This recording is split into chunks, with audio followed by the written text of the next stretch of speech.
অম্বুবাচী মেলাত কামাখ্যাত হোৱা প্ৰতিবাদক লৈ এটা মুখ খুলিছে মুখ্যমন্ত্ৰী ডক্টৰ হিমন্ত বিশ্ব শৰ্মাই।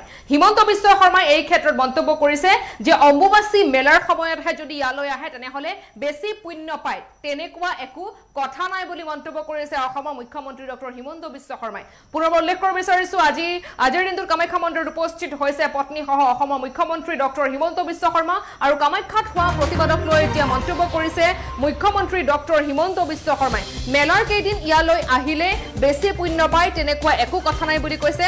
অম্বুবাচীৰ সময়ত যিয়ে ধ্যান কৰে তেওঁলোকেহে আগতে ইয়ালৈ আহিছিল। এতিয়া সেই ধৰণে মন্তব্য কৰিছে মুখ্যমন্ত্ৰী ডক্টৰ হিমন্ত বিশ্ব শৰ্মাই। আমি জনাই দিয়াৰ চেষ্টা কৰিছো সমান্তৰালকৈ মুখ্যমন্ত্ৰী ডক্টৰ হিমন্ত বিশ্ব শৰ্মাই এতিয়া মন্তব্য কৰিছে কামাখ্যাত হোৱা প্ৰতিবাদক লৈ মন্তব্য কৰিছে মুখ্যমন্ত্ৰী ডক্টৰ হিমন্ত বিশ্ব শৰ্মাই। কামাখ্যা দৰ্শনৰ বাবে উপস্থিত হৈছে মুখ্যমন্ত্ৰীৰ পত্নীসহ উপস্থিত হৈ মাৰ আশীষ লৈছে মুখ্যমন্ত্ৰীয়ে।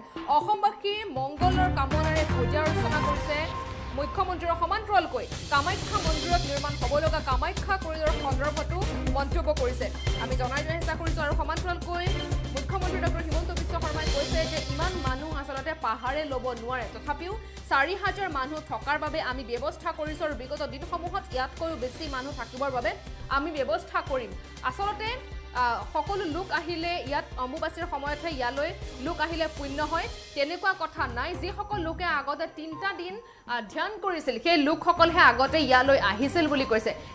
ইমান মানুহ পাহাৰে লোড ল'ব নোৱাৰে বুলি কৈছে আৰু ৪,০০০ মানুহ থাকিবৰ বাবে ব্যৱস্থা ইতিমধ্যে কৰা হৈছে আৰু অনাগত দিনসমূহত আৰু মানুহ থাকিবৰ বাবে ব্যৱস্থা কৰা হ'ব বুলি মন্তব্য কৰিছে মুখ্যমন্ত্ৰী ডক্টৰ হিমন্ত বিশ্ব শৰ্মাই। এই সন্দৰ্ভত মুখ্যমন্ত্ৰী ডক্টৰ হিমন্ত বিশ্ব শৰ্মাই আৰু কি মন্তব্য কৰিছে শুনাবলৈ বিচাৰিছো।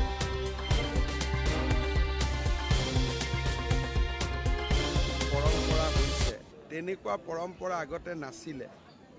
মেলাৰ সময়ত তেওঁলোকে মন্দিৰলৈকে আহে যোনে ইয়াতে ধ্যান কৰে, কিন্তু এটা টিভি বা মিডিয়াত মেলাৰ বিষয়ে জনাৰ লগে লগে মানুহৰ মনত মেলাৰ কেইদিন মন্দিৰলৈ আহিবলৈ এটা উৎসুকতা বৃদ্ধি পাইছে।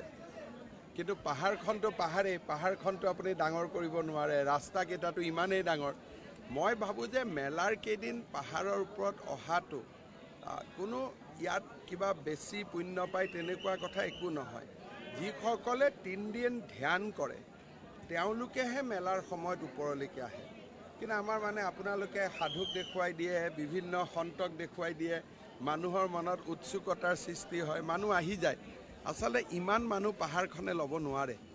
তথাপিতো এইবাৰ আমি আৰু ৪,০০০ মানুহ থাকিবৰ পৰা ব্যৱস্থা এটা কৰিম। লাহে লাহে ব্যৱস্থাও বাঢ়িছে কিন্তু মানুহো বাঢ়িছে। পাহাৰ যিটো এটা পৰম্পৰা হৈছে তেনেকুৱা পৰম্পৰা আগতে নাছিলে। মেলাৰ সময়ত তেওঁলোকে মন্দিৰলৈকে আহে যোনে ইয়াতে ধ্যান কৰে, কিন্তু এটা টিভি বা মিডিয়াত মেলাৰ বিষয়ে জনাৰ লগে লগে মানুহৰ মনত মেলাৰ কেইদিন মন্দিৰলৈ আহিবলৈ এটা উৎসুকতা বৃদ্ধি পাইছে। কিন্তু পাহাৰখনটো পাহাৰখনটো আপুনি ডাঙৰ কৰিব নোৱাৰে, ৰাস্তাকেইটাটো ইমানেই ডাঙৰ। মই ভাবোঁ যে মেলাৰ কেইদিন পাহাৰৰ ওপৰত অহাটো কোনো ইয়াত কিবা বেছি পুণ্য পায় তেনেকুৱা কথা একো নহয়।